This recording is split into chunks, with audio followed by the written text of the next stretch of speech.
Banjir yang menyapu wilayah Tapanuli Tengah pekan lalu masih menyisakan kerusakan yang parah. Kerusakan yang mengakibatkan korban selamat kehilangan tempat tinggal hingga fasilitas publik seperti sekolah yang porak-poranda. Upaya penanganan cepat serta bantuan pun diharapkan dapat segera dilakukan oleh pemerintah untuk memastikan korban selamat dapat bertahan dengan baik. Saya memohon kepada pemerintah setempat, tolong diperhatikanlah anak-anak SD kita ini, SMP sampai SMA, karena semua sekolah itu kena. Apalagi di baru sana, di sini juga kena.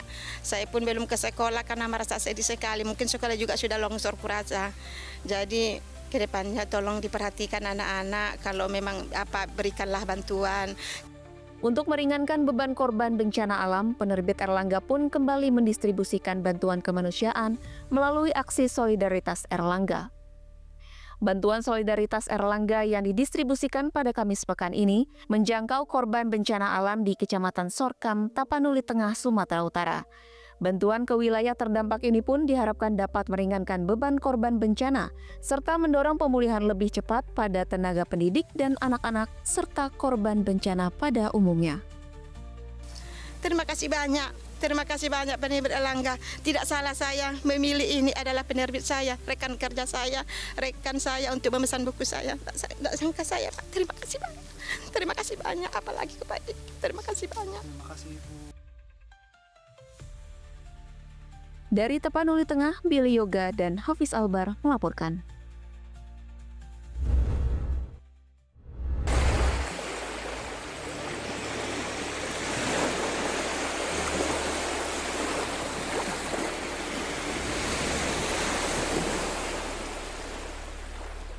Pulau Tomia adalah satu bukti bahwa tanah air Indonesia menyimpan segudang keindahan alam. Di Pulau Tomia, yang terletak di Kabupaten Wakatobi, Provinsi Sulawesi Tenggara, terdapat sebuah pantai yang bernama Pantai Kampa, tepatnya di Desa Dete, Tomia Timur. Untuk mencapai ke tempat ini, pengunjung harus menggunakan kapal cepat yang memakan waktu sekitar 2 jam dari pusat Kabupaten Wakatobi. Sesampainya di Pulau Tomia, wisatawan akan menempuh perjalanan kurang lebih 30 menit menggunakan kendaraan menuju Pantai Kampa. Suasana sebuah desa pesisir mulai terasa. Tetapi untuk menuju puncak keindahan, pengunjung harus berjalan lagi menuruni anak tangga di sisi sebuah tebing. Jangan takut, sebab pemandangan indah pepohonan dan bebatuan selalu menyertai setiap langkah.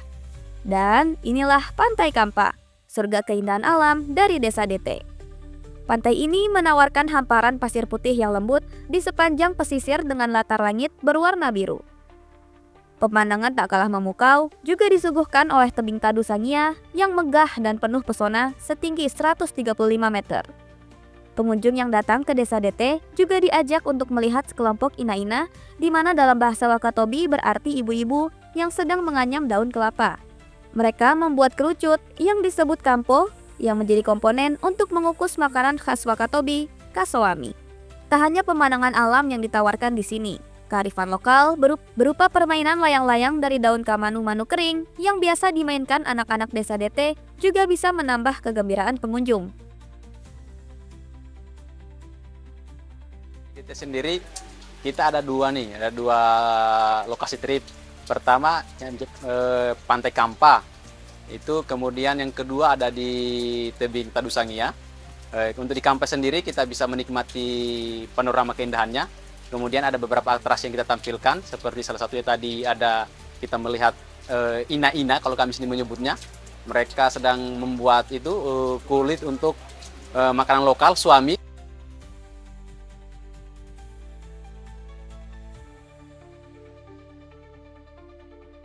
Di Pantai Kampa tersimpan cerita kearifan lokal tentang leluhur yang datang dan bermukim dari daratan Desa Dete. Mereka dikisahkan melakukan pola berpindah ke pesisir pantai pada musim tertentu untuk menjalani kehidupan. Tempat ini juga menjadi pelarian ideal dari kesibukan sehari-hari, menjernihkan pikiran, bersantai meninggalkan rutinitas yang menjadi beban. Bila ingin berkunjung ke kawasan Pantai Kampa, wisatawan diminta untuk taat pada aturan, menjaga perilaku dan tutur kata, serta mematuhi larangan warna pakaian, yaitu merah dan kuning. Nah, bagi Anda, pemirsa yang sedang merencanakan liburan akhir tahun, datanglah ke Pantai Kampa di Desa Dete. sebuah rekomendasi untuk melihat keindahan dan kekayaan alam serta meninjau sejarah dan pengalaman budaya.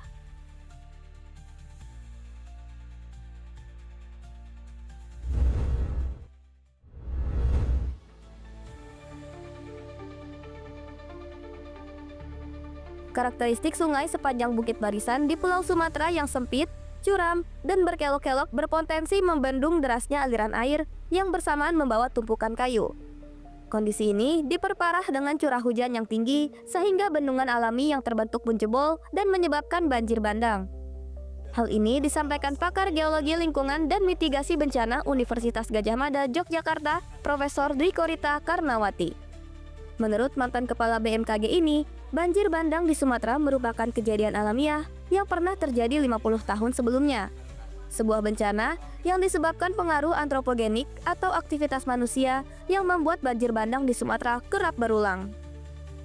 Ini memang integrasi antara anomali iklim, cuaca, anomali geologi, tektonik diperparah oleh antropogenik. Jadi peran antropogenik itu membuat lebih dahsyat, lebih sering terjadi.